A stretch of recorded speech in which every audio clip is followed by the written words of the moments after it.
Salut fidèles abonnés, merci de recevoir mes salutations Ago Eco responsable. La terre ne trompe pas, c'est vrai, on ne triche pas avec elle. Ravi une fois de plus de vous servir dans cette énième vidéo où aujourd'hui nous allons parler de la culture du Bitacola, de comment entretenir son plan de Bitacola. Alors ici à Nima, vous allez voir, nous avons un plan de Bitacola mis en terre qui aujourd'hui avoisine les 4 ans à 5 ans d'âge par là. Alors, à ce stade-ci, qu'est-ce qu'il faut faire pour que son plan puisse mieux se développer, puisse mieux s'épanouir afin d'entrer rapidement en production ou bien qu'on puisse parvenir à avoir une bonne production à l'avenir. Alors, vous avez vu, vous savez déjà que chez nous, c'est la recherche de terrain et non celle de bureau. Vous avez vu comment est-ce que nous avons parcouru toute cette distance pour pouvoir arriver sur le site afin d'apporter la solution adéquate. Alors, premier constat à faire, c'est que vous allez vous rendre compte que le feuillage par endroit est teinté de rouille. Si le caméraman peut se rapprocher, vous allez voir que sur le feuillage, on a la rouille un peu partout là. Vous voyez, alors, on a des parties des feuilles qui sont bien vertes. Vous allez voir que là déjà,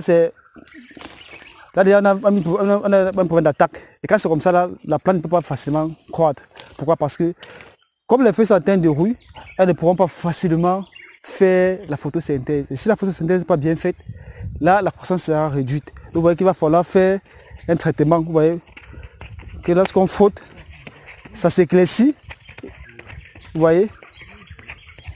Et puis là maintenant, la feuille peut facilement faire la photosynthèse. Donc, première des choses à faire ici, il va falloir donc résoudre ce problème de rouille afin de libérer le feuillage, qu'on puisse avoir ceci. Et que la plante puisse facilement faire sa photosynthèse. Donc, après cette étape-là, fidèles abonnés, la deuxième chose à faire pour ce plan que vous voyez ici, on va faire le phénomène, on va faire ce qu'on appelle l'étêtage, qu'on a eu à expliquer à quoi ça sert. Il sera tout simplement juste de limiter la croissance apicale de la plante afin qu'elle puisse être rabougrie, qu'elle puisse ne pas aller très en hauteur, et que la taille puisse être réduite, que ça produise en grande quantité, que la récolte dans les années à venir ne soit pas très périlleuse, que ce soit facile à récolter. Donc, à l'aide de notre ciseau à greffe que voici, nous allons tout simplement venir faire la taille. Faire la taille que voici, comme vous voyez là. On va faire la taille de notre système. Voilà. Vous voyez. Nous avons étêté que voici. Là, ça va faire en sorte que ce plan ne va pas aller très en hauteur. Ça va rester là avec cette petite taille ici, mais ça va entrer en production et ce sera facile pour la récolte. Parce que si on ne faisait pas ça, ça allait seulement aller en hauteur et plus tard la récolte devrait vraiment être difficile. Mais avec ceci, ça permet à ce que notre plan n'est pas très en hauteur, que ça puisse être rabougri et que ça puisse produire dans de bonnes conditions. Là, c'était la deuxième des choses. Maintenant, la troisième chose aussi à faire, comme vous avez constaté, c'est que là, on a les charançons et autres, les chenilles autres qui attaquent notre plan. Il va falloir faire des traitements pour les éradiquer. Parce que quand il vient là, il s'abrite là et puis il se permet de sucer la sève du plan et autres, ce qui fait que ça réduit davantage la croissance. Donc, fidèles abonnés, nous avons tenu à partager avec vous dans cette vidéo comment entretenir son plan de Bitacola. Parce qu'il faut comprendre que c'est une culture très rentable, mais qui demande aussi beaucoup de patience. C'est une culture qui a beaucoup de vertus, tant sur le plan thérapeutique, sur le plan médicinal. Et ça se cultive déjà, si vous ne le connaissez pas. Vous avez vu les plants qui sont en terre. Donc, vous pouvez aussi vous-même faire l'exploitation de Bitacola, mais il faut beaucoup de patience pour parvenir au résultat.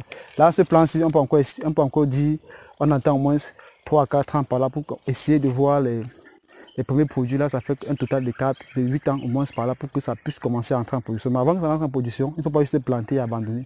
Il faut entretenir. Là, c'est abandonné, mais il faut faire un entretien pour le revigorer, qu'il puisse rapidement entrer en production. Vous voyez comment la rouille a tout emporté. Là, c'est pas bon. Donc, il y a ce traitement qu'il va falloir faire pour le revigorer. Donc, tout en espérant que vous avez appris de cette vidéo et que si vous faites dans la culture du Bitacola, vous pouvez donc faire ces opérations-ci afin de parvenir à une production qui puisse être rentable, stable et durable dans l'avenir.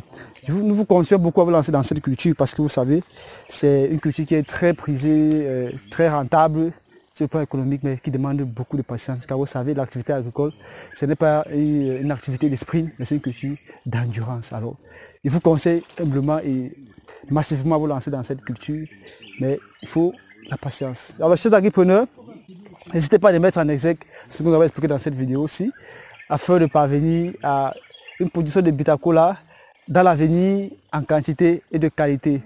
Vive l'agriculture africaine, vive l'agroafricanisme. C'est ça ce que nous avons comme culture africaine. Alors, valorisons ce que nous avons.